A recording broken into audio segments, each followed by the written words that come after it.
everyone. Welcome to another Ashram Talks session. Today we have a special guest joining us again from Bolivia. We have Sri Rangapuri Das. He has a very interesting background in public service, activism, and a long trajectory of practicing Bhakti Yoga. So we're very excited for you to join us today, Rangapuri Prabhu. Thank you so much for being here. Hare Krishna, thank you for the opportunity. Yeah, absolutely. So, thanks again for joining. And whenever whenever you're ready, we can get started with our topic for today. Very good. So, Om Jnanatimirandasya Jnananjana Shalakaya Chakshurumilitam Yena Tasmai Shri Gurave Namaha. So we are studying the Bhagavad Gita, and we're coming to a very interesting topic on the third chapter. It's text 38. Maybe we can go through it, and then we're going to give some background. So the verse reads, Dumenavri yate vahnir yatadarsho malenacha yatolbanavrito garbas tatate nedamavritam. As fire is covered by smoke, as a mirror is covered by dust, or as the embryo is covered by the womb, similarly, the living entity is covered by different degrees of this lust. So, this is coming after the previous verses. So, let me remind you what has been spoken thus far. So, a question arises by Arjuna in text 36. Why are we impelled to sinful acts? So, we all want to be good guys, good girls, but we feel some force into mistake. So Arjuna is asking this, and he says, as if we were engaged by force. So there is a force that drives us away from our goal. So we are fighting, actually. And we're going to analyze the cause of this. So Lord Krishna starts answering that in this way. Actually, the previous verse is the answer. And you've heard that before, but we're going to go again over it.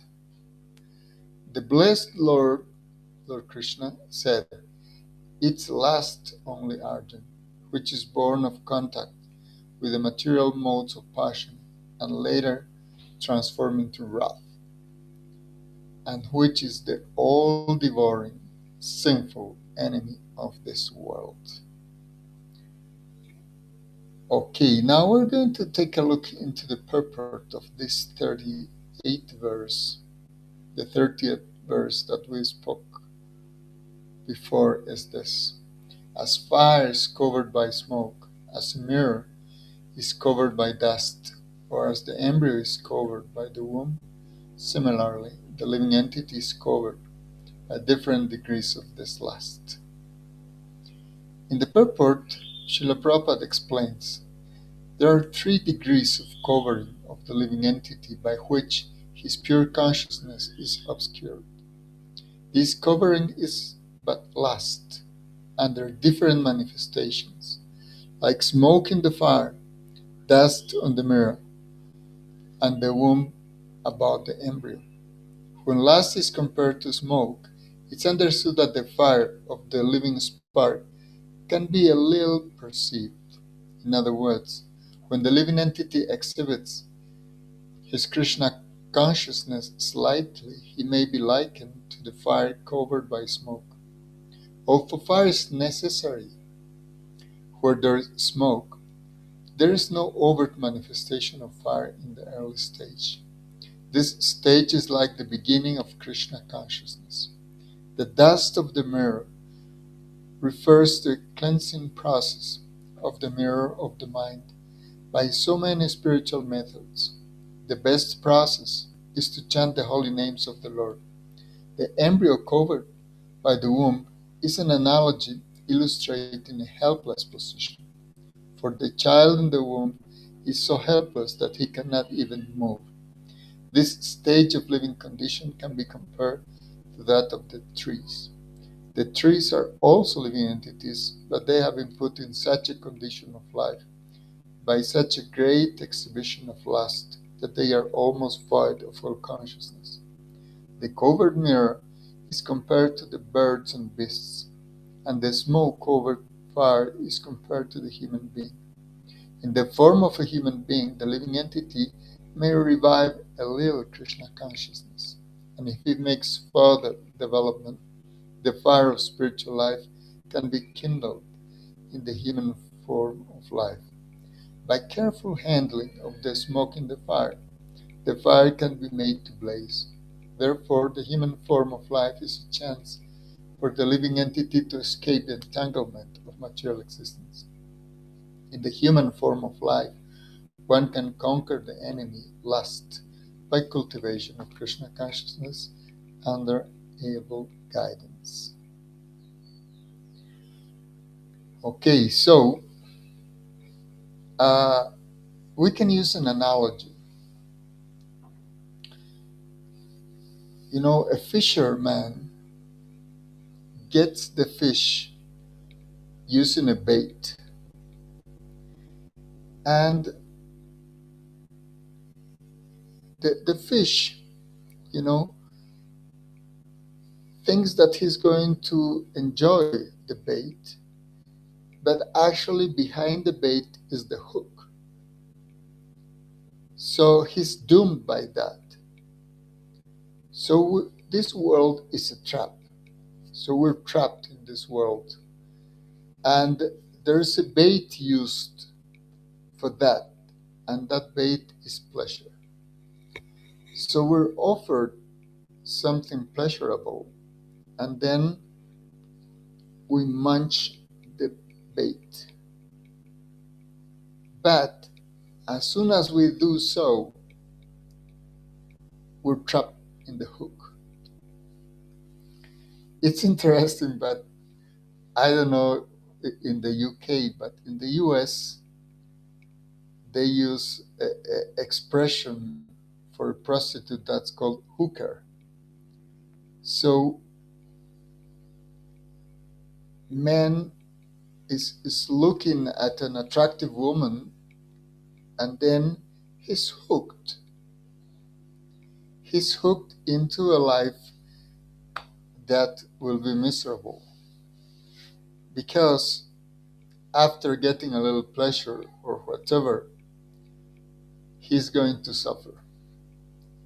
So this world is a world of suffering, but it's covered, you know, by, it's like sugar coat, and that's the attraction we get to it. But of course, as soon as we try, then we experience just the opposite. Lord Buddha said that in this world, pleasure and pain are like two wheels on the same axis. Because as soon as we try to get one, we experience the other. So it's like when we go to a restaurant, you know, we can order many things, you know, oh, please give me this, give me that. But after you take that, you'll get, you know, you have to pay as much as you've taken. And the more expensive the items you were like enjoying, yeah, the more expensive is going to be to your pocket, whatever you've taken. So nothing comes free in this world. So everything we want in this world will cause some suffering, some sacrifice. Even studying, you know, when one is a child, is not very interested in going to school, but we're forced to go. You know, you go there. In the morning especially, you know, Many children would rather, stay at home, sleep a little longer, you know, do whatever except going to school. And at least if it's winter time, if it's very cold outside, if it's raining, snowing, or whatever, or even worse, there's homework pending, examination. So we're forced to go there. But then we do that because there is some promise that you'll enjoy later. Get ready for something nice that will come afterwards. So you do that, then you spend 12 years of your youth going there, trying to learn things. And then they tell, oh, now it comes, the college or university. So you have to spend more time yet to invest in it. More difficulties will come. And then also you don't have any more like financial support from your family, so you have to work. And then actually you never stop trying to get better. But things don't get actually better because the more things you get, the older you get. So things you wanted before, maybe you no longer are able to take. And then we keep going. And what's the hook here? The hook is this: lust, enjoyment. So you will enjoy. So pleasure is being put as the incentive for us to go forward. But this is actually a trap. Because how much of a bait you can take, like the fish. You take a little bit and then your life is taken. So, and then you cannot get off the hook. It's so deeply entangled that the more you try to release yourself, the more pain you get. So, this is the lesson we're learning here. And that's why before the Lord was warning us, actually, if we go before in this chapter, he explained that we're actually under higher forces called the modes of nature. So we're manipulated by these forces. And we're bewildered because we think we're the doers, but we actually are not. And so the Lord is explaining knowledge means stay away from sense gratification. Because your own senses, will take you in the wrong path. Because these senses are covered by illusion. And then, if you experience any pleasure, you'll develop attachment. So you'll try again and again to get that. So the Lord is saying, best thing, just surrender to me. I'll take care of you. And do your duty. When he's talking to Arjun, he says, you just fight. But for the sake of the Supreme, for me, do it as a sacrifice. And then you'll be free. Because if you follow this, you'll be free. But enviousness is something that drives us away from spiritual life. Because we're looking at others' so-called success, so-called pleasure, and they're trying to imitate that. Then the Lord is saying, even a man of knowledge follows his nature. So don't just repress yourself, because repression can't help. Attraction and repulsion for sense objects engage the senses. So either you hate, either you love, your senses are going to be moved in that directions. So the Lord is saying again, better do your own duty, even if you do it faulty. That's way better than trying to do others' duty, even if you do it perfectly. Because you have to mind your own business. So this is the Lord's advice. Take care of your own responsibility. It's then that Arjun comes to this question. Why are we impelled? Because even if we get to understand these things, why we go against our own understanding? So the answer to this given by the Lord is, illusion is like a witch. So you're bewitched in this world. So you're tempted to taste some pleasure, but you get trapped. So, but what will we do? We have the nature, we have the tendency to enjoy. Actually, the scripture says, Anandamaya Vyasat, that the living entity is by nature blissful, so will tend to experience this bliss or ananda. So, when the Lord comes as Chaitanya Mahaprabhu, he gives us a way to taste transcendence. So he says, there's way more pleasurable activity than gratification of the senses. And that is, engage your senses in the service of the Lord of the senses. Hrishikena Hrishikesha Sevanam Bhakti Ruchate. And that Lord will give you pleasure, because he's known as Rama, the one that gives you pleasure.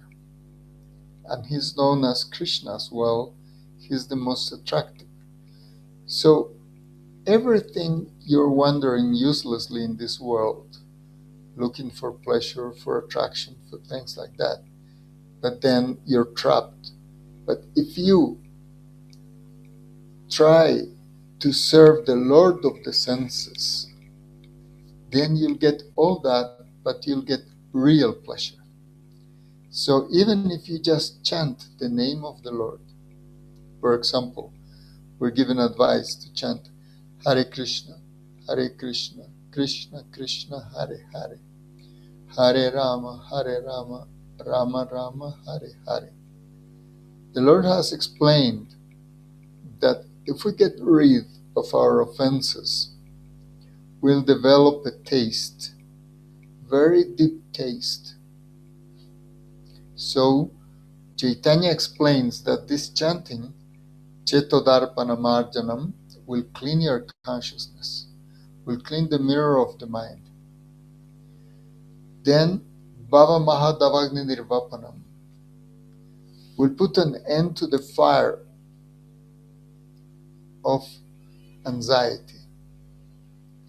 Shreya Kairava Chandrika will allow you to flourish. Your heart is like a white lotus. The white lotus has the particularity that it only flourishes, blossoms only with the light of the full moon. So the Lord gives this example. There is nothing else that can have your heart blossom, accept your connection with the Lord through His name. Shreka Irava Chandrika Vitaranam Vidyavado Jivanam. And also knowledge will follow the name, as a wife follows the husband. So the Lord gives this example. Knowledge also will appear in your heart, perfect knowledge. Anandam Buddhivardhanam. Then you will not only experience bliss, but the ocean of bliss will expand. Meaning that whatever you think is happiness today will be very little, will be like a drop compared to an ocean of the kind of bliss you'll be enabled to experience. Anandam Buddhivardhanam Pratipardam Purnamritashvadanam. And he also says, and even more, you will get the fruits of any other activity, any austerity, any pilgrimage, any spiritual practice, any sacrifice you do. All those fruits you can get by connecting deeply with the holy name of Krishna. Anandam Buddhivardhanam Pratipadam Purnamritashvadanam Sarvatma Snapanaparam Vijayate Shri Krishna Sankirtanam. So all the hankering that the soul can have is going to be satisfied, and there will be bliss everywhere by the practice of Sri Krishna Sankirtanam. And then one can make a final question. One can say, well, if I have taken 12 years to go to school to learn some things, then I have to go to college, university, maybe 5, 7 more years or 10 years. So how many years to get a real taste? Because, to get some little sustenance, I've spent 20 years of my life or more. But the Lord is very, generous. Saying, as soon as you sincerely invoke the holy name, immediately you'll start experiencing that. So, we're actually offered a very nice gift. And then, because we experience a higher taste, then we can give up the lower taste. Otherwise, will not be possible. The Lord also said this in the 3rd chapter of the Gita. It's not just, denying things. You have to experience something higher. So when you experience a higher pleasure, then it will be easy to give up the lower things. So this is the advice of the Lord, and it's very nice, very beautiful. And also, we use our tongue for tasting. So he says, okay, you like tasty things, offer delicious, food to the Lord. And after the Lord has taken you, you can partake of his remnants. So this is the concept. Our tongue can be engaged in chanting and tasting prasad. And both higher tastes will allow us to go beyond the bait that's on the hook. And then we're going to be free and happy, and any activity we're doing will become nice if we offer that to the Lord. So that's what we can probably in this first approach derive from this teaching. So thank you very much. I wonder if you want to do some comments or questions. I'm ready for them. Oh, sorry. Oh, yeah. Thank you so much, Pro Rangapuri, for this topic. It's definitely, I think, so relevant. Currently, I guess, why do you think that why do you think that we continue to kind of bite this bait, right? over and over again, even if we, might experience what it's like to be trapped by this, right? Like what keeps us, maybe going back to that and then ending up trapped in this cycle. Oh, because it's in our nature to look for pleasure. So as long as we don't get any more than that, we'll keep on trying whatever we can reach. So it's actually, well, let me give you an example. There was scientists try to understand how pleasure works in our senses. So they tried with rats.